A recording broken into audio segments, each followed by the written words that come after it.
in the face of all alarms and disasters. Gallant American units, surrounded and cut off, fought in a sea of enemy armor.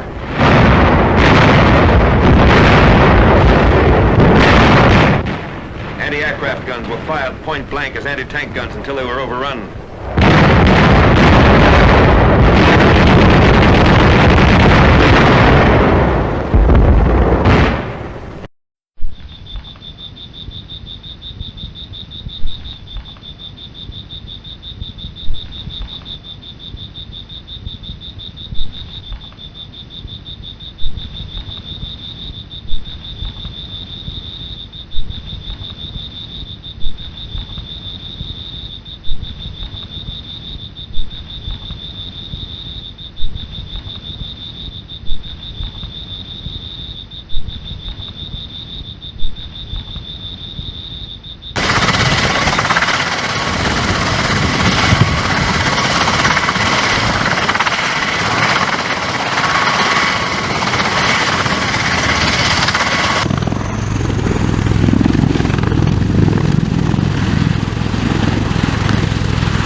We still have the B-47 jet bomber, probably our best known intermediate range carrier, and I think one of the finest airplanes ever built.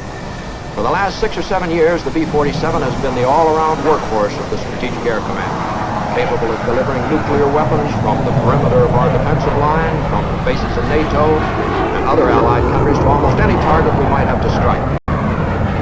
And just as the ICBM blends with the long-range manned bomber, Makers, quartermaster, and line of communications troops picked up their rifles and fought tenaciously against Nazi columns. The weather cleared and the Air Force took to the skies to bomb and strafe and fight the rejuvenated Luftwaffe to the ground.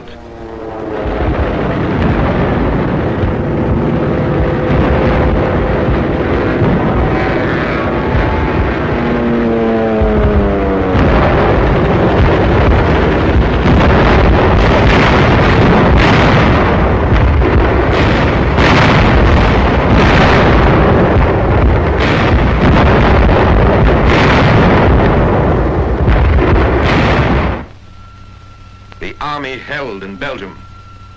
The attack was blunted, the spearhead stopped, the Nazi columns contained and thrown back by men who had flung themselves into the breach. In the wild gamble of war, a momentary equilibrium had been gained. The cost had been great, and there were no guarantees being issued on engraved paper on the Western Front that the time of counterattacks was over. Nor, despite the great victories in the Pacific, were there guarantees being issued that there would be no counterattacks against the many islands we'd won back from the Japs.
Contact front! Cut the front!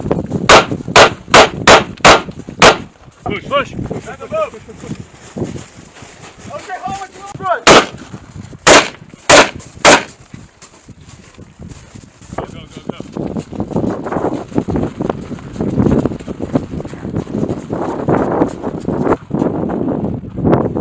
Hey, charge clear! Hey! 1 every 3! 1 every 3! Down! Target!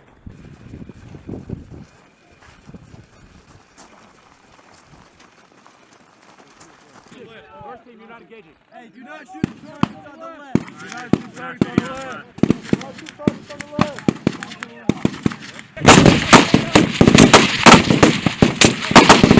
Roger, second squad, pick up and move. Then hurry up and get your teeth set.